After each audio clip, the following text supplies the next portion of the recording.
Good evening अब। Good evening ion. तो आज हम वो करेंगे time of supply. Yes sir. पहले हमने वो देख लिया था, क्या कहते हैं, सप्लाई देखा था कि कौन कौन सी चीज़ें सप्लाई हम मानते हैं और कौन कौन सी चीज़ें हम सप्लाई नहीं हाँ। मानते। हम्म, फिर उसके बाद हमने वो देखा था value of supply, hmm, transaction value section 15 में। यस। और फिर अब हम देखेंगे टाइम ऑफ सप्लाई। हाँ, टाइम ऑफ सप्लाई का बेसिक यही है कि जो तेरी सप्लाई हुई है वो, मतलब हम कब मानेंगे वो सप्लाई हो गई। वो इवेंट कौन सा है कि जब हमारे पे जीएसटी वो लेविएबल हो जाएगा। तो वही ठीक तेरा है। टाइम ऑफ सप्लाई है। ठीक है, देखिए ना, जैसे चार्जिंग इवेंट होता है ये, जब हम्म, तेरी टैक्स लायबिलिटी तेरे पे लेवी हो जाती है। ठीक है। ठीक है, पहले हमने देखा सप्लाई क्या था, फिर उसका उसकी वैल्यू देखी, वैल्यू क्या डिटरमाइन करेंगे। अब उस वैल्यू पे जीएसटी कब लेवी होगा, तो ये वो है, जब लेवी होगा उस इवेंट को कहते हैं हम टाइम ऑफ सप्लाई। टाइम। ठीक है, अब इसके ना देख, मैं तेरे को समरी दिखा देता हूँ तेरे को एक ओवरऑल।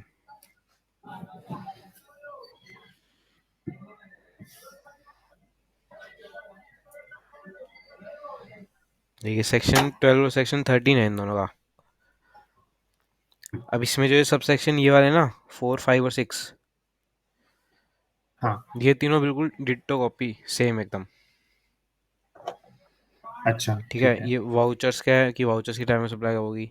और ये जो डिलेड पेमेंट, जो हाँ, हमने ट्रांजैक्शन वैल्यू में देखा था कि जो डिलेड पेमेंट्स ऐड होती हैं, हाँ, तो मैं तेरे को वहाँ पे बताया था कि जो उसकी टाइम ऑफ सप्लाई लेकिन अलग होती है। मतलब हाँ। ट्रांजैक्शन वैल्यू में होती है इंक्लूड, लेकिन उसकी टाइम ऑफ सप्लाई अलग होती है। मैं तेरे को बोला था, मैं तेरे को रेफरेंस दूंगा वहाँ पे। हम्म, तो ये वही आ गया। बाकी ये तेरे रेजिडुअल केसेस ये भी देख लेंगे, मतलब ये बहुत सिंपल है यहाँ तक तो। ठीक है, ठीक है। और बाकी ये तेरा एफ सी एम है, आर सी एम है, ये मैंने तेरे को बताया था, F C M R C M. हाँ, ठीक है, इसमें आर सी एम में क्या होता है, रेसिपिएंट के ऊपर ही बर्डन आता है, उसी को टैक्स देना होता है। हाँ। और एफ सी एम में जो सप्लायर है वही जीएसटी देगा। हम्म, तो इन दोनों में तो है थोड़ी थोड़ी सिमिलैरिटी, और इन दोनों में भी है ही। तो हम ये वाले साइमल्टेनियसली पढ़ेंगे। ठीक है, थर्ड मतलब इसका सेकंड, उसका सेकंड, उसका थर्ड, उसका थर्ड। ठीक है। और ये वाला एक बार ही इनके पढ़ेंगे, ये दोनों सेम ही है क्या। इनके फर्स्ट फर्स्ट में क्या है? फर्स्ट फर्स्ट में बस वो लिखा हुआ है कि जो चार्जिंग इवेंट होता है वही होता है। जो दोनों के 12 अच्छा, और 13 में है ना, वो इंट्रो है तेरे, ठीक है। इंट्रो सबसेक्शन है वो। हाँ,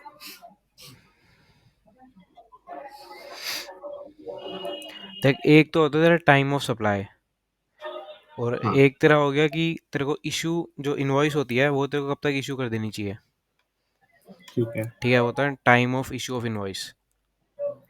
तो ठीक इन है। दोनों में ना कंफ्यूज मत होइए, मतलब यही होता है इस चैप्टर में, यही वो है थोड़ा कंफ्यूज करने वाला पार्ट, कि हम्म, मतलब डिफरेंशिएट नहीं कर पाते कि हमें क्या किस चीज़ की वो है। तो हमें पहले, हमें टाइम ऑफ जो इनवॉइस होता है पहले हम वो देखेंगे, हम्म, उसका निकालने का एक अलग प्रोसेस है।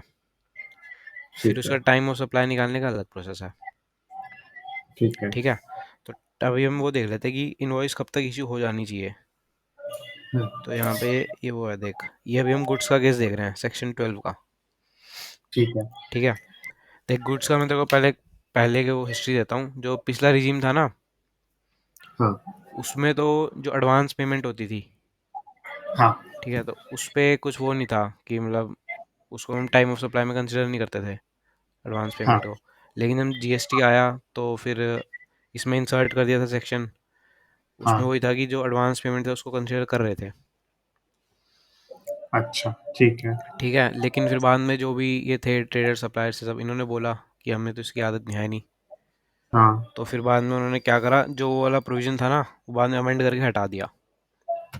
अच्छा, ठीक है, कि जो एडवांस पेमेंट की जो डेट थी वो कंसिडर नहीं होती। ठीक है। ठीक है, हाँ, तो अब मैं तेरे को जो भी नया जो प्रोविजंस बन रहे हैं जो हमें पढ़ने चाहिए, अमेंडेड जो है, मैं तेरे को वही बता रहा हूँ अब। हाँ। ठीक है। ठीक है, अभी हमें देख रहे हैं कि टाइम लिमिट, जो इनवॉइस कब तक इशू हो जाना चाहिए, उससे पहले भी हो सकता है, लेकिन कब तक हो हाँ, जाना चाहिए ये वो है। ठीक है। ठीक है, अब इसमें दो केस हैं, एक तो जनरल और एक कंटिन्यूस सप्लाई ऑफ गुड्स। हाँ। ठीक है, मतलब कंटिन्यूस सप्लाई हो रही है, ये वो वाला केस है। तो जनरल केस में अब अच्छा। ये है एक तो गुड्स में मूवमेंट इन्वॉल्व है और एक गुड्स में मूवमेंट इन्वॉल्व नहीं है। मूवमेंट का मतलब क्या है? जैसे जैसे सप्लायर की शॉप है कोई, हाँ अब वहां से या तो वो तेरे को डिलीवर कर रहा है, या फिर तू हाँ। वहां जाके कलेक्ट कर रहा है। तो ठीक वहां है। पे गुड्स की मूवमेंट हो रही हम्म। है ना? लेकिन एक दूसरा केस होता है, उसमें क्या होता है कि मैं तेरे प्लेस पे आके, जैसे कोई मशीनरी है, मैं तेरे तेरे प्लेस पे आके इंस्टॉल करूंगा। अलग अलग जगह से पार्ट्स आ रहे हैं और मैं तेरे जगह पे आके इंस्टॉल करूंगा। हाँ। तो उसमें कोई मूवमेंट नहीं होगी गुड्स की, क्योंकि वहीं पे ही वो डिलीवर हो जाएगा, वहीं पे तेरे को अवेलेबल करवा दूंगा मैं। अच्छा। ठीक है। ठीक है। तो अगर मूवमेंट इन्वॉल्व है, मूवमेंट मतलब रिमूवल ऑफ गुड्स है, रिमूवल हाँ। मतलब डिस्पैच या फिर कलेक्शन, तो अपनी दुकान से कर रहा है, ठीक है। तो उस केस में जो वो है तेरी टाइम लिमिट इनवॉइस इशू हो जाने की, हाँ वो यही है कि या तो जब तू रिमूव कर रहा है गुड्स, हाँ। उससे उस टाइम पे, उससे पहले। अच्छा। ठीक है। ठीक है। और अगर मूवमेंट इन्वॉल्व नहीं है, तो या तो जब तेरे पे गुड्स डिलीवर मैं कर रहा हूँ, मतलब तेरे को अवेलेबल करवा रहा हूँ मैं, हाँ। उस तक या उससे पहले। ठीक है। तो इन दो ओके। केस में तेरी इनवॉइस इस टाइम तक इशू हो जानी चाहिए। ठीक है। ठीक है। और अगर कंटिन्यूस सप्लाई ऑफ गुड्स है तेरे, तो फिर हाँ उसमें देख पीरियोडिक स्टेटमेंट आती है एक। हाँ। ठीक है। तो उस टाइम तक हो जानी चाहिए, उससे पहले हो जानी चाहिए, या फिर जो पेमेंट है, जैसे या तो पीरियोडिक वो इशू हो रही है स्टेटमेंट, हाँ। या फिर तेरा कोई पीरियोडिक पेमेंट कर रहा है तू, इन दोनों में से कोई भी पहले हो सकता है। अच्छा। ठीक है। तो ठीक है। जो भी पहले हो गया, उस टाइम तक हो जाना चाहिए इनवॉइस इशू। पीरियोडिक स्टेटमेंट मतलब लाइक एक मंथ में मान ले कितनी सप्लाई हुई है उसकी रिपोर्ट टाइप। हाँ हाँ हाँ, जैसे तू बिल नहीं आते क्या, जैसे सर्विसेज में बता हाँ रहा हूँ, जैसे हाँ जो हम वो करते हैं, रिचार्ज करते हैं मोबाइल का। हाँ ठीक है, जो पोस्ट पेड होते हैं, हाँ तो उसमें ऐसे ही होता है ना, बिल आते रहते हैं कंटिन्यूसली। हाँ। हाँ, तो फिर वही वाला केस है, ये ई गुड्स का केस है। ठीक है। ठीक है। कि जब स्टेटमेंट इशू हो रही है या पेमेंट रिसीव हो रही है, उससे पहले। हम्म और जो जब हम्म। इन्वॉल्वमेंट है, इन्वॉल्वमेंट है क्या मतलब, मूवमेंट है इन्वॉल्व, तो फिर यहाँ पे तेरा जब गुड्स रिमूव हो रहे हैं उससे पहले। ठीक है। या हाँ फिर अगर मूवमेंट नहीं है, तो फिर जब मैं तेरे को अवेलेबल करवा रहा हूँ गुड्स, उससे पहले। हाँ। मतलब उस डेट पे भी हो सकते हैं, उससे पहले भी हो सकता है इनवॉइस इशू। ठीक है। ठीक है। तो ये तेरी गुड्स की टाइम लिमिट थी इनवॉइस इशू करने की। ठीक है। अब मैं तेरे को सर्विसेज की बता दूं क्या, कब तक इनवॉइस इशू हो जानी चाहिए? हाँ। फिर हम बाद में जो 12 1 12 2 ऐसे हम लोग एक साथ ही पढ़ लेंगे सारे। ठीक है। इनवॉइस इशू कब हो रहा है, इससे फर्क क्या पड़ता है? वो टाइम ऑफ सप्लाई में पता लग गया ना तेरे को, मतलब अच्छा। सप्लाई का हम ठीक है। टाइम कब मानेंगे, तो उसमें डेट ऑफ इनवॉइस भी वो होती है इन्वॉल्व, 2 3 डेट्स होती हैं उसके बीच में होता है फिर। ठीक है। ठीक है। अब ये तेरी वो आ गई सर्विसेज की। इसमें भी दो केस हैं, एक तो हम्म। जनरल और एक कंटिन्यूस सप्लाई। हाँ। जनरल में क्या है, देख कोई भी सर्विसेज तूने ली, अब हम्म। उसके 30 दिन के अंदर अंदर हाँ। इनवॉइस इशू होनी चाहिए। मान ली सप्लायर ने कोई सर्विसेज दी हैं, तो उसको 30 दिन के अंदर अंदर इनवॉइस इशू करनी है, विद इन 30 डेज। ठीक है। ठीक है। लेकिन इन केस में ये जो बैंकिंग, इंश्योरेंस और एनबीएफसी फाइनेंशियल इंस्टीट्यूशंस, जो इस टाइप की हाँ। कंपनीज होती हैं, ये इनको 45 डेज का टाइम मिला हुआ है। ठीक है। ठीक है। ये इतना आता नहीं है, पर तू ये वाला ध्यान रखो कि विद इन 30 डेज सर्विसेज के केस में ठीक इनवॉइस है। इश्यू हो जानी चाहिए। और ठीक अगर है। कंटिन्यू सप्लाई ऑफ सर्विसेज है, तो या हाँ तो अगर डेट हमें वो डेट ऑफ पेमेंट हमें पता है कि हमें कब करनी है, हाँ उस डेट से पहले पहले हो जानी चाहिए, या फिर हमें डेट ऑफ पेमेंट नहीं पता, तो जब सप्लायर पेमेंट रिसीव कर रहा है हाँ। तब तक हो जानी चाहिए। या फिर ठीक है। पेमेंट जो है तेरी किसी इवेंट के कंप्लीशन से लिंक्ड है। जैसे हम्म मान ले सप्लायर तेरी मतलब बहुत ही बड़ा तेरा कॉन्ट्रैक्ट है, उसमें थोड़ी थोड़ी सर्विस हैं, और अगर तेरा ऐसा कॉन्ट्रैक्ट हो रहा है कि हाँ ये पूरा होता जाएगा तो मैं इतनी इतनी पेमेंट करता जाऊंगा, हम्म। उसमें कंटिन्यूस मान सप्लाई तो हो ही रही ली। है। हाँ। हाँ, बोल बोल। मान ले हमने कोई मूवी की टिकट ली है। हाँ। ठीक है। फिर तो वो कंप्लीशन ऑफ एन इवेंट हो गया ना, अगर हम जब चले जाएंगे मूवी। नहीं, वो सर्विस है। कंटिन्यूस सप्लाई वो तो जनरल केस में नहीं आएगा। अच्छा हाँ ओके। ठीक है। ठीक है, ये कंटिन्यूस सप्लाई ना, मतलब लगातार लगातार होती जा रही है। हाँ ठीक है। तो ये वो हो गया तेरा। तो गुड्स का बता क्या था, इनवॉइस कब तक इश्यू जानी चाहिए?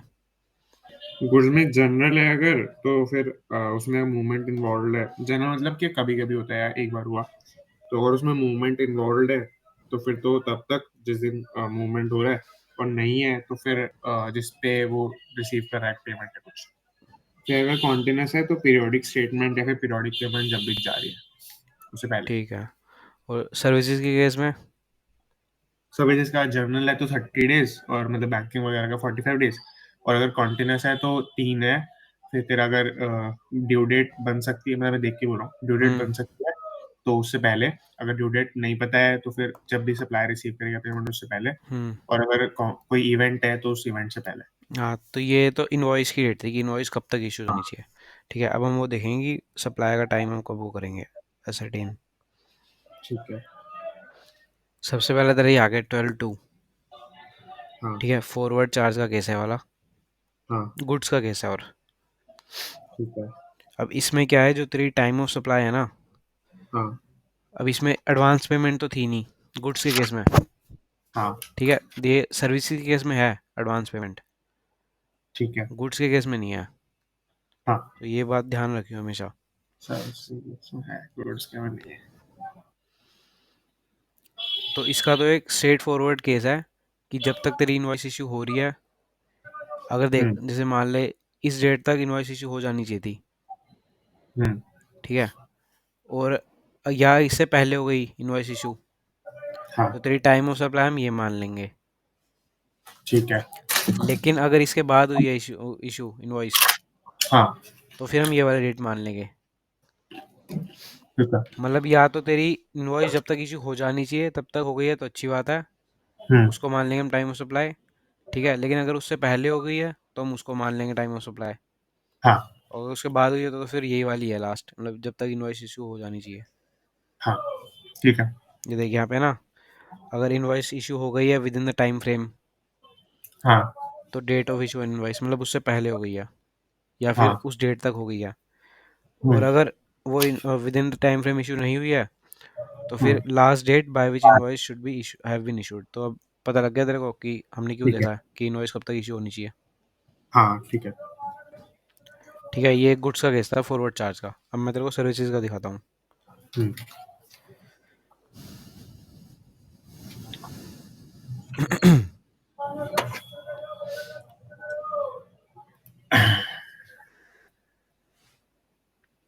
हम्म। ये आ गया देख फॉरवर्ड चार्ज का। अब इसमें एडवांस पेमेंट का करेंगे हम कंसिडर। हाँ ठीक है, तो इसमें ना देख, अगर इसमें दोनों केस में एडवांस पेमेंट की डेट डाल दियो बस, अगर ठीक है। शॉर्टकट ऐसे बनाना है तो। क्योंकि उसमें क्या था, या तो इनवॉइस इशू हो जानी चाहिए तब तक, हाँ या अगर इनवॉइस इशू नहीं हुई है विद इन टाइम फ्रेम तो जब तक हाँ इनवॉइस इशू हो जानी चाहिए थी तब तक। हाँ तो इसमें भी वही है देख, अगर इनवॉइस इशू हो जानी चाहिए थी विद इन मतलब अगर हो गई है within the time limit, हाँ तो डेट ऑफ इनवॉइस उसमें भी वही था। हाँ और साथ में हमने date of receipt of payment भी डाल दी। ठीक है। ठीक है, अब ये पहले भी हो सकती है, मतलब एडवांस भी हो सकती है और बाद में भी हो सकती है। हाँ तो वो डिपेंड करता है। और हम्म, अगर इनवॉइस इशू नहीं हुई है, हाँ तो date of receipt of payment तो आएगा ही आएगा। ठीक और है। गुड्स के केस में क्या था, अगर इनवॉइस इशू नहीं हुई है within the time frame, तो फिर लास्ट डेट डालेंगे लास्ट डेट जब। डालनी ना। हाँ। तो इसमें आ गया date of provision of services. अच्छा, ये क्या होता है? ठीक है, मतलब जब हमने प्रोवाइड करी है सर्विसेज अच्छा तब। ठीक है। प्रोविजन। मतलब जो इसका इनवॉइस का टाइम होता है प्लस 30 डेज होता है ना, हाँ तो इसमें वो केस नहीं आएगा। फिर इसमें ये 30 डेज वाला इनको चांस नहीं मिलेगा। इसमें सीधा बोल देंगे जब आपने सर्विसेज प्रोवाइड करी थी हम वही मान लेंगे, ठीक इनका है। अर्लियर। जो भी date of receipt of payment है या फिर जब इनवॉइस इशू है अच्छा, इनका उसका। अर्लियर है, हाँ, ओके। इनका अर्लियर। ठीक है। ठीक है, हाँ तो ये थोड़ा थोड़ा सिमिलर था ना उससे, हाँ 12/2 से। और अब देख 12/2 में और 13/2 में एक और वो है, अगर तू कोई भी डेटा सर्टेन नहीं कर पा रहा। हम्म, ठीक है, कि क्वेश्चन में ऐसे कभी कभी घुमाएगा कि एक एक डेट दे देगा बस, जो कि रिलेवेंट होगी। तो फिर उसमें हमें ये लिखना होगा कि अगर हमें पता ही नहीं कर पा रहे हम कि क्या डेट होगी, हाँ ये सारी डेट्स हमें पता ही नहीं लग रही। तो फिर या तो जब गुड्स रिसीव हुए हैं हाँ रेसिपिएंट के पास, और जब उसने एंट्री डाल दी अपनी बुक्स में कि हाँ मेरे को गुड्स रिसीव हो गए, हाँ। या फिर सप्लाई, जब अगर सर्विसेज का केस है तो अगर उसने सर्विसेज की एंट्री डाल दी हाँ कि मेरे सर्विसेज रिसीव हो गई हैं अपनी बुक्स में, तो हम वो डेट मान लेंगे जब वो अपनी बुक्स में एंट्री डालेगा।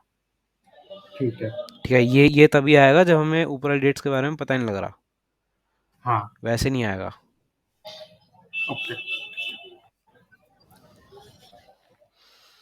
और अगर मान लें इंस्टॉलमेंट में पेमेंट हो रही है, हाँ तो ये जो हमें date of receipt of payment मान रहे हैं ना, हाँ। ये हर एक इंस्टॉलमेंट की अलग अलग मानेंगे। अच्छा ठीक है। ठीक है।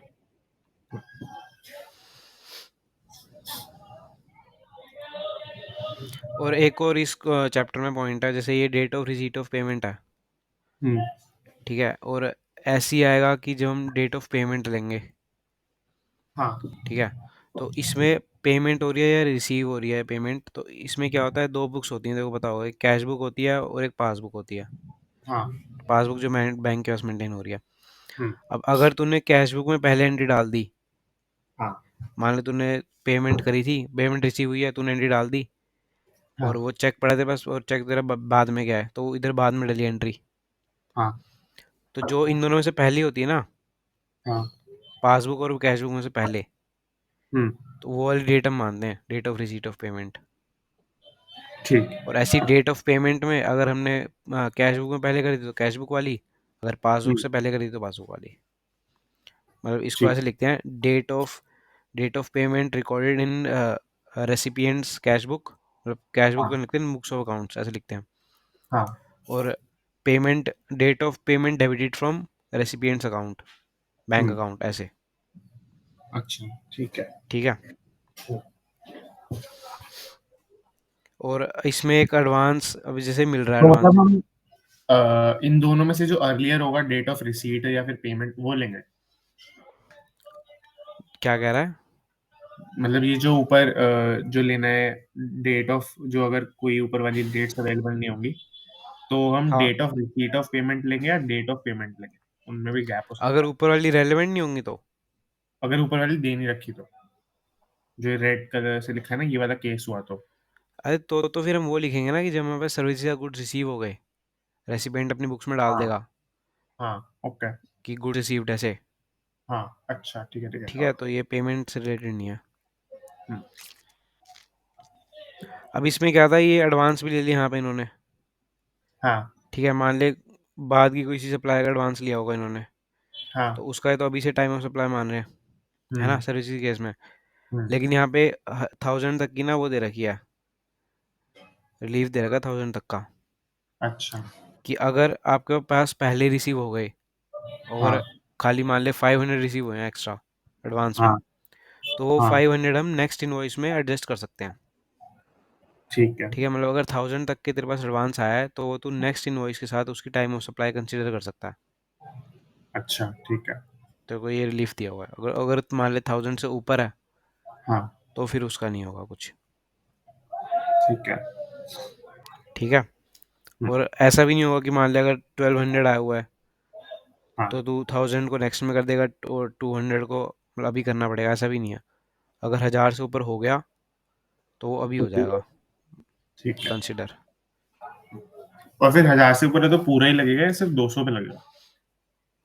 अगर 1000 से ऊपर हो गया तो डेट और रिसीट ऑफ पेमेंट 1200, मतलब कब आया है वही वाला, पूरे। पूरा ही हो जाएगा। और अगर 1000 से कम है तो फिर हम ठीक है कर लेंगे, जो भी इनवॉइस वैल्यू हाँ। से ऊपर था हाँ। वो हम बाद वाली इनवॉइस में कर लेंगे एडजस्ट। ठीक है।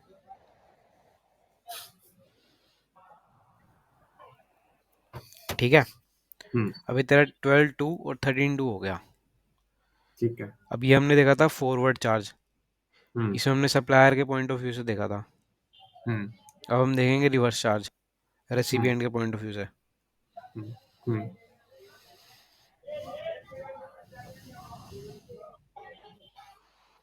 ये रहा। अब इसमें तू रेसिपिएंट बन जा, और ये गुड्स का कैसे, तो तेरे पास गुड्स रिसीव हो रहे होंगे, हाँ। ठीक है, और तू पेमेंट कर रहा होगा। हाँ। तो इसमें ये तीन डेट्स हैं, date on which goods are received, जिस दिन तेरे को गुड्स रिसीव हुए वो, या हाँ फिर जिस दिन तूने पेमेंट कर दी हाँ वो डेट, या हम्म, फिर 31st डे फ्रॉम इनवॉइस। हाँ ठीक है, मतलब तेरी इनवॉइस के भी 31st डे, मतलब 30 दिन बाद जो भी डेट होगी वो वाली डेट। हम्म, अब ये थोड़ा ना मतलब रटने वाली चीज़ है ये। ठीक है। ठीक है, वैसे तो इसमें सारा रटने का ये पूरे चैप्टर में, हम्म, लेकिन ये वाला इसमें ऐसा कुछ, ये 31st डे क्या है, इसमें कुछ लॉजिक नहीं है इसमें। ठीक है। ठीक है, मतलब जिस दिन तेरे को गुड्स रिसीव हुए वो, या फिर हाँ, जिस दिन तूने पेमेंट करी वो, या फिर 31st डे फ्रॉम इनवॉइस। अब इन तीनों की अर्लियर होनी चाहिए। ठीक है। ठीक है, अब ये वही वही अगर डेट ऑफ पेमेंट था उसमें भी दो डेट्स आ जाएंगी, हम्म, कि जिस दिन तूने अपनी बुक्स ऑफ अकाउंट्स में रिकॉर्ड करी, या फिर जिस दिन तेरे बैंक अकाउंट से डिडक्ट हो गई। ठीक है। ठीक है,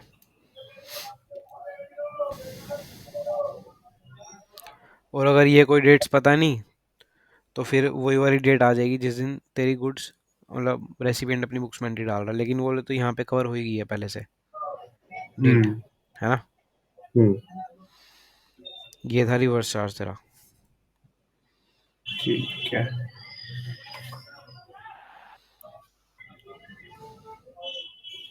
अब मैं देखो सर्विसेज का रिवर्स चार्ज बता रहा हूँ।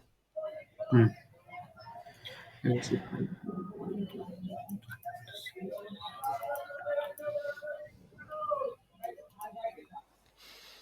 बताऊँ? हाँ। अब इसमें भी ना तेरे दो केस आ गए। पहले हम्म, पहले ये वाला देखते हैं हमने, सिंपल वाला। हम्म, ठीक है, अब इसमें तू अब रेसिपिएंट है सर्विसेज का, तेरे को हाँ पेमेंट करनी पड़ेगी। हाँ ठीक है, तो इसमें तेरी दो डेट्स आ गई, या तो जिस दिन तू पेमेंट कर रहा है हाँ। वो वाली डेट, या फिर 61st डे फ्रॉम इनवॉइस। उसमें थर्टी अच्छा फर्स्ट डे था, हाँ। इसमें 61st डे है। ठीक अब है। इन दोनों डेट्स का अर्लियर तेरे को लेना होगा, वो तेरी टाइम ऑफ सप्लाई हो जाएगी। ठीक है। ओके। ठीक है, अब ये क्या था, बिटवीन नॉन एसोसिएटेड एंटरप्राइज, मतलब जैसे मान ले तू कोई इंडियन कंपनी है तू, हम्म, ठीक है, और तेरी कोई एस्टेब्लिशमेंट बाहर है नहीं, हाँ। मतलब इंडिया के अंदर अंदर ही हो रहा है, ये लगा ले। हम्म, और अगर मान ले तो तू इंडियन कंपनी है, तेरी कोई एस्टेब्लिशमेंट है बाहर, हम्म, ठीक है, और उसके साथ कोई ट्रांजेक्शन हो रही है तेरी, हम्म। तो वो आ जाएगा तेरा इस केस में बिटवीन एसोसिएटेड एंटरप्राइजेस। अच्छा। ठीक ठीक है। है, तो इसमें तेरा क्या होगा, डेट ऑफ पेमेंट तो ले गए हम, ठीक है, हम्म, लेकिन नॉर्मल केस में हम क्या ले रहे थे, 61st डे फ्रॉम इनवॉइस। हाँ। ठीक है, तो लेकिन इसमें हम ले रहे हैं date of entry in books of recipient, हम्म, जब हमने जो ये एक्सपेंडिचर हमने रिकॉग्नाइज कर लिया तब, हाँ। या तो वही डेट, ठीक है। इन दोनों कर लिया। अब ये भी पूरा रटने का है, इसमें कुछ कर नहीं सकते। अब इस ठीक है। चैप्टर में से आता तो वैसे प्रैक्टिकल है, तेरे को बहुत सारी ऐसे डेट्स दे देंगे, तेरे हम्म, को उनमें से बताना होगा हम्म। कि क्या है टाइम ऑफ सप्लाई अलग अलग केस में। ठीक है। ठीक है, और 3 से 4 नंबर का ही आएगा, उससे ज़्यादा का नहीं आएगा। अच्छा। और अगर नॉन एसोसिएटेड पर्सन को करे तो? नॉन एसोसिएटेड पर्सन, बट वो अगर एक ही। नॉन एसोसिएटेड है तो एसोसिएटेड कैसे हो जाएगा? हाँ। ठीक है। तो डबल साइडेड होता है ना इधर तो। हम्म। ठीक है, अब तेरे को सारा अगर करें फिर से ओवरव्यू लें। कल मुझे एक बार रिवर्स का फिर से बता दे, तो ब्रीफ कर दे मतलब दोनों फिर से। यही है कि अगर नॉन एसोसिएटेड के बीच में है हाँ, तो या वो वाली का भी। वो गुड्स। देख, गुड्स में ये था, अब तू रेसिपिएंट है पहले तो।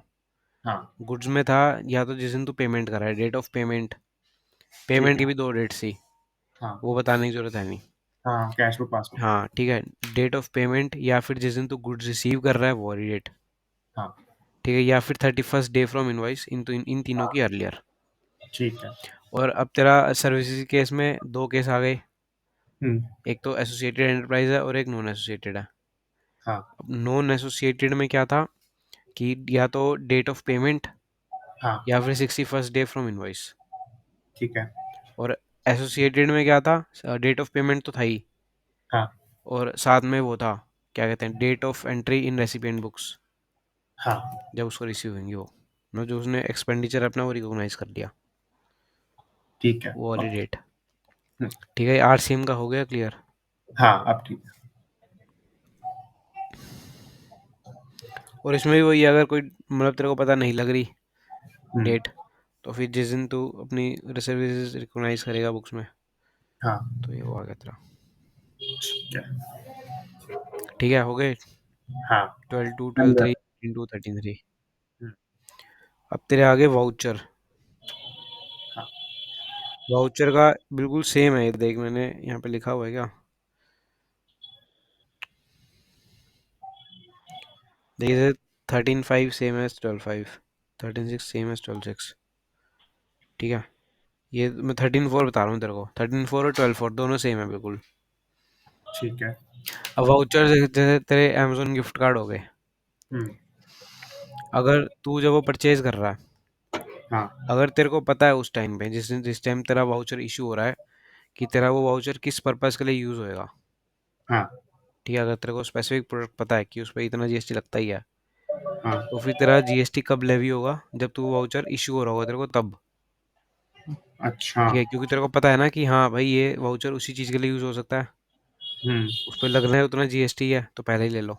हम्म, ठीक है, और अगर तेरे को पता नहीं, तेरा एक जनरल वाउचर है, किसी भी चीज़ के लिए यूज हो सकता है, जैसे अमेजोन हम्म, की गिफ्ट कार्ड जनरली होते हैं ना ये, हाँ हाँ तो ये किसी भी चीज़ के लिए यूज हो सकता है, उस पर कोई भी ठीक रेट है। हो सकता है, 5 12 18 28 कुछ भी हो सकता है।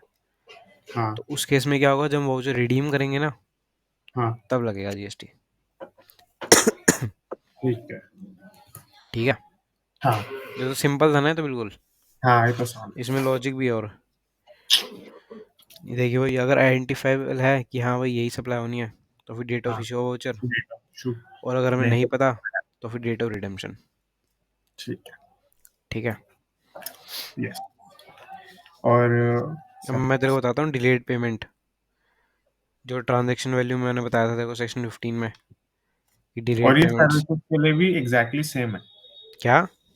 ये सर्विसेज के लिए भी एग्जैक्टली सेम है एग्जैक्टली वाउचर। सेम है बिल्कुल। ठीक है।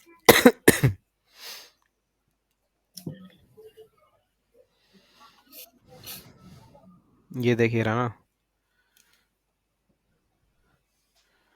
12 4 आ गया, हमने 13 4 देखा था अभी, हम्म, बिल्कुल डिट्टो सेम है।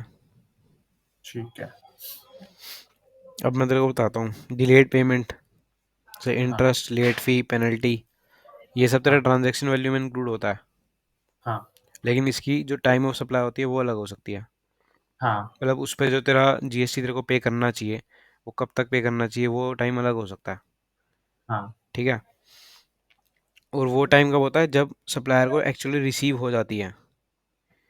ठीक है। ठीक है, अगर डिलेड पेमेंट जब भी उसको रिसीव होगी, हाँ वो टाइम ऑफ सप्लाई हो जाएगा हाँ उस डिलेड पेमेंट का। ठीक है। अब इसमें ना एक क्वेश्चन भी था कि उसमें ऐसा था कि सप्लायर ने रिसीव कर ली पेमेंट, हम्म, और रिसीव करने के बाद उसने बाद में वेव ऑफ कर दी कि कोई नहीं, अच्छा। रहने दो डिलेड पेमेंट छोड़ो, उसने हाँ वापस कर दिया उसका, जो रेसिपिएंट को। हाँ। तो अब इस केस में उन्होंने पूछा था क्या, मतलब टाइम ऑफ सप्लाई क्या होगी इसकी। तो मेरे ख्याल से तो उतना ही शुरू से ही टैक्सेबल होगा जहाँ पे जब डिलीट पेमेंट हुई थी तब से। नहीं, इसमें कोई होएगी नहीं, इसमें डिलेड पेमेंट पे टैक्स लगेगा ही नहीं, जीएसटी लेवी नहीं होगा, अच्छा। क्योंकि ये रिसीव उसने वापस कर दिया ना पैसे। हाँ ठीक है, तो इसमें यही आंसर था कि कोई मतलब इस पर जीएसटी जीएसटी लेवी नहीं होगा, अच्छा। ठीक क्योंकि है। वो वापस कर दिया उसने, बाद में वे ऑफ कर दी। हाँ ठीक है, ठीक है। ये तो था तेरा 12 6 और 13 6, ये भी दोनों एग्जैक्टली सेम है। हाँ अब तेरे बाकी जो बच्चे कुछ केस हैं, रेजिडुअल केसेस, हाँ ठीक है, इसमें यही है कि देख, एक तो हमें पीरियोडिक रिटर्न भरनी होती है जीएसटी की, हाँ। तो या तो वो डेट हो गई, हम्म, या फिर कोई और केस है अगर, तो फिर जिस दिन हम टैक्स पे करना होता है ना हमें, हाँ तो या तो वो डेट। ठीक है। ठीक है, इन इन दो डेट पे हम कर सकते हैं पेमेंट, मतलब अगर कोई ऊपर वाले केस में हमें कुछ पता नहीं लग रहा कि कब होगी टाइम ऑफ सप्लाई, तो फिर ठीक ये दो डेट्स हम कंसिडर कर सकते हैं। ठीक है। ठीक है, हाँ तो ये इस चैप्टर में इतना ही था बस, छोटा सा चैप्टर था। तो ये जो टाइम ऑफ सप्लाई है, स्टार्टिंग के डेट्स निकल रहे हैं। स्टार्टिंग का मतलब? मुझे हर चीज में एक एक डेट निकल रही है ना, तो वहां से लेकर कब तक कैलकुलेट करेगा? टाइम ऑफ सप्लाई यही है कि हाँ ये टाइम है तेरा, इस ये सप्लाई हो गई यहाँ पे मान लिया। अब जीएसटी लेवी हो गया, अब हमें पे करना है जीएसटी। अब ये पे कब तक हो जाना हाँ। चाहिए, क्या प्रोसेस है, ये पेमेंट ऑफ जीएसटी चैप्टर में पढ़ेंगे हम। अच्छा। अभी इस चैप्टर में फोकस क्या था कि सप्लाई कब हो रही है, कब। हाँ। हमने अच्छा। वो देखा, और ट्रांजेक्ट वो जो वैल्यू ऑफ सप्लाई था उसमें हमने ये देखा था कि कितनी हो रही है सप्लाई, कितनी वैल्यू की हो रही है। अच्छा, ठीक है। तो मतलब इसी हर चैप्टर में एक वो इवेंट चल रहा है, एक ये तेरा चार्जिंग इवेंट है, मतलब टैक्सेबल इवेंट कब होएगा। हाँ, ठीक है। यही है सप्लाई में, हमने ये पढ़ा था कि क्या क्या सप्लाई होती है क्या नहीं होती है। तो जो ठीक है। पूरी जीएसटी में यही चलता है, हर चैप्टर का एक अलग इवेंट है, अलग टाइम का है। ठीक है। ठीक है, अब एक बार ओवरव्यू ले लेते हैं सारा। ठीक है। पहले मुझे इनवॉइस, गुड्स की इनवॉइस कब इशू होना चाहिए? गुड्स की इनवॉइस इशू होना चाहिए अगर जनरल है तो मूवमेंट, जनरल में मतलब मूवमेंट हो सकता है, नहीं मूवमेंट है तो तभी हो जानी चाहिए जब मूवमेंट हो रहा है, मूवमेंट नहीं है तो पेमेंट। मूवमेंट का कंटिन्यूस क्या मतलब है? मूवमेंट मतलब या तो आप लेके जा रहे हैं, डिस्पैच हो रहा है, और हम्म। मतलब आपने कहीं भेज रहे हैं, या फिर आप वो बंदा के ले रहा है। और दूसरी चीज हो सकती है कि देख देख, जो मूवमेंट में ना, मूवमेंट इन दोनों, जो डिस्पैच हो रहा है या फिर वो खुद आके रिसीव कर रहा है, कलेक्ट कर रहा है, हाँ। इन दोनों का कॉमन वर्ड है रिमूवल ऑफ गुड्स। हाँ, ठीक है। ठीक है, तो ये वर्ड है। अगर गुड्स रिमूव हो रहे हैं तो हम्म। फिर उसमें जो इनवॉइस है वो उस डेट तक या उससे पहले हो जानी चाहिए जिस डेट पे वो रिमूव हो हाँ। रहे हैं। हाँ। और अगर ऐसा कुछ मूवमेंट का केस है नहीं, तो फिर उस हाँ। डेट पर जब वो हमें डिलीवरी हो रही है, मतलब उसकी जब हमें अवेलेबल हो रहे हैं वो गुड्स, हाँ। उस डेट तक या उससे पहले। और हाँ। कंटिन्यूस उसमें क्या था, कंटिन्यूस सप्लाई ऑफ गुड्स में। कंटिन्यूस में पीरियोडिक स्टेटमेंट या फिर पीरियोडिक पेमेंट से पहले। हाँ, और सर्विसेज के केस में? सर्विसेज में जनरल है तो 30, जब सर्व रिसीव हुई है उससे लेकर 30 डेज का पीरियड दे रहे हैं एक्स्ट्रा, और हम्म। मतलब उससे पहले पहले। और बैंकिंग वगैरह है तो 45 डेज। और ठीक है। कॉन्टिन्यूस में, कॉन्टिन्यूस में अगर ड्यू डेट कर सकते हैं, आइडेंटिफाई कर सकते हैं तो उससे पहले। ड्यू डेट हाँ नहीं कर सकते तो पेमेंट से पहले। हाँ, और इवेंट से रिलेटेड है तो उस इवेंट से पहले। जब उस इवेंट की कंप्लीशन हो जाएगी तब। हाँ। ठीक है, तो हाँ। ये तो था इनवॉइस कब तक इश्यू होना चाहिए। हाँ। अब इसमें फॉरवर्ड चार्ज क्या था, 12/2? फॉरवर्ड चार्ज गुड्स के लिए है, 3 है। मतलब टाइम ऑफ सप्लाई जो सप्लायर ने कर दिया जब, या फिर तो तेरा इशू हुआ इनवॉइस तब, या फिर जब लास्ट डेट है इनवॉइस की। और इसमें मतलब हम नहीं, कोई वो। इसमें दो ही केस हैं हाँ। कि अगर with in the time frame issue हो गई इनवॉइस हाँ। तो फिर उसी डेट पे हो जाएगा। हाँ। और अगर विद इन द टाइम हाँ। फ्रेम नहीं हुई हाँ, तो तो इनवॉइस लास्ट। जब तक इशू हो जानी चाहिए थी तब तक हो जाएगा। हाँ। ठीक है। ठीक। हाँ। और इसमें फिर अब सर्विस का देख लेते हैं इसका। 13/2। हम्म, फिर वो सेम है बाकी तो, कि डेट अगर इनवॉइस तक हो जानी चाहिए थी, मतलब लास्ट डेट तक, तो हम्म। हो जाएगी जिस दिन हुआ है। और अगर उसके बाद हो रही है तो फिर जिस दिन वो हुई है, डेट जब सर्विस दी है हमने।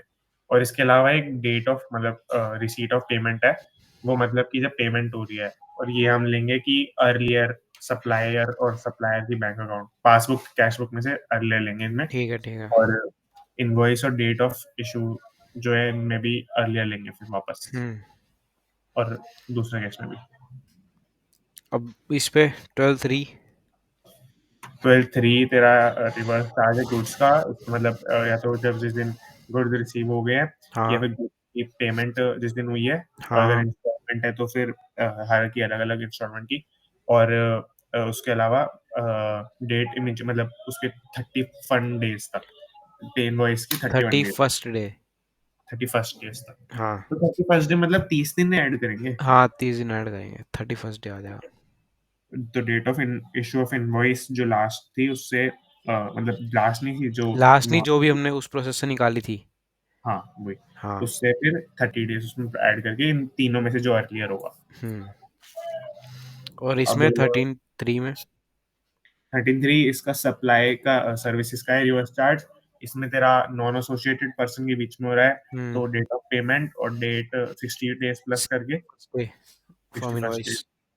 और इन दोनों में से अर्लियर, और एसोसिएटेड अगर होगा तो डेट ऑफ पेमेंट या फिर जिस दिन एंट्री हो रही है उसमें से पहले एंट्री रेसिपिएंट हुई के है, बुक्स में। सेकंड की बुक्स। हाँ। और इन दोनों केस में यही था कि अगर हमें कोई डेट पता नहीं लग रही है तो फिर वही वाली डेट तो जब गुड्स या सर्विसेज मतलब उसकी सप्लाई। रेसिपिएंट की बुक्स में एंट्री हो रही है तब। हाँ ठीक ठीक है, है। इन दोनों में ये था। अब वाउचर।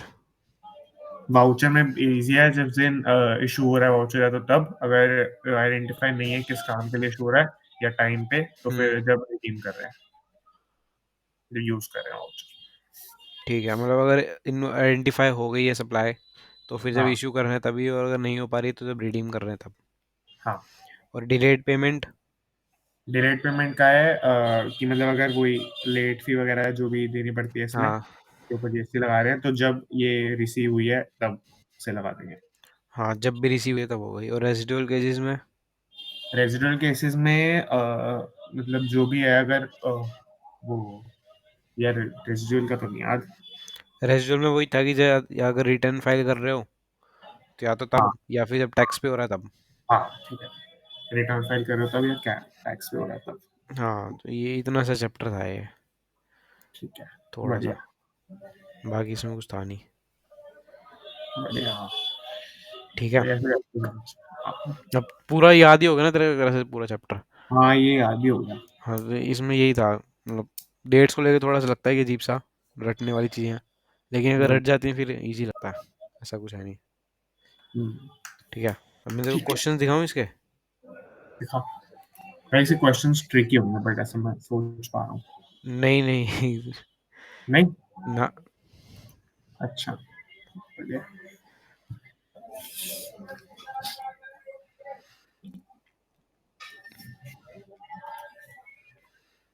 ये मैं पढ़ता हूँ ना विजेंद्र सर से, हाँ। उन्हीं की बुक है। अच्छा। बढ़िया बुक है बिल्कुल। ठीक है। मैं तो आईसीआई की दिखाता हूँ। देख, इस ऐसे तरह ही से तो। मतलब अगर तेरे को प्रैक्टिस करनी है ना तो ये हम्म। वाले बेस्ट हैं क्वेश्चंस, मतलब डेट्स की प्रैक्टिस करने के लिए।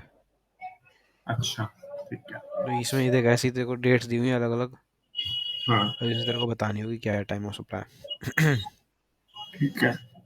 ठीक है, मतलब अगर वैसे प्रैक्टिस करनी है डेट्स की तो ये बढ़िया है।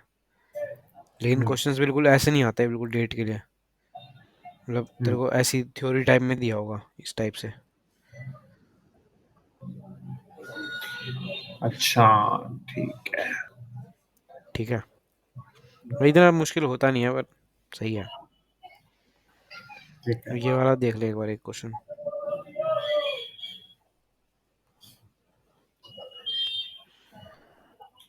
कौन सा? ये first. First. Time of supply goods. Supply movement of goods. Determine the time of supply. Movement हो रही है मतलब, पहले वाला केस जनरल। हाँ, मूवमेंट हो रही है, मूवमेंट हो रही है तो मतलब इनवॉइस कब तक इशू जाना चाहिए? मूवमेंट तक। रिमूवल ऑफ गुड्स तक या उससे पहले? हाँ। ये रहा ना रिमूवल। हाँ। तो ये तो तेरी वो आ गई कि इनवॉइस कब तक इशू जानी चाहिए, हम्म। और ये इशू हुई कब है, ये वो हो गई डेट ऑफ इनवॉइस। हाँ। ठीक है, और हमारा ये क्या है, ये इनवॉइस सप्लाई सेक्शन 12। ये तेरा फिर वो एफ सी वाला है ये। एफसीएम। ठीक है। पहला। पहली हाँ, चीज। तो इसमें क्या है, अगर invoice with in time frame हो गई इशू, हाँ, तो तभी। ठीक है, तो तभी। लेकिन अगर हाँ, विद इन टाइम फ्रेम नहीं हुई है, तो लास्ट डेट ऑफ जब इनवॉइस। तक हो जानी चाहिए थी तब तक। ठीक है, अब वो हो जानी कब तक चाहिए थी, वो ये वाली है तेरी डेट ऑफ रिमूवल। हाँ। अगर इससे पहले होगी ये वाली तो हाँ। फिर ये वाली मान लेंगे, और अगर हाँ, इससे बाद की होगी तो तो फिर फिर डेट ऑफ रिमूवल। अब इसमें इन दोनों को तो कुछ काम लग नहीं रहा मेरे को। ठीक है। Date when goods made available to the recipient for payment. ठीक है। ठीक है, क्योंकि ये वाला तो प्रोविजन हटा ही दिया ना उन्होंने, हम्म। तो इसका कोई काम है ही नहीं यहाँ पे। अब देख, इसमें डेट ऑफ रिमूवल क्या है, 1 अक्टूबर, और इनवॉइस कब इशू हुई है, सेकंड। तो फिर कौन इसका डेट ऑफ फर्स्ट? ये होगी तेरी। हम्म। हम्म। और डेट ऑफ रिमूवल 3 अक्टूबर है, और हाँ, इनवॉइस इशू होगी तेरी तेरी 1 अक्टूबर पे। तो तो इसमें फर्स्ट। 1 अक्टूबर हो जाएगी। हम्म। बस इसमें ऐसे ही क्वेश्चन हैं, ठीक है। छोटे छोटे।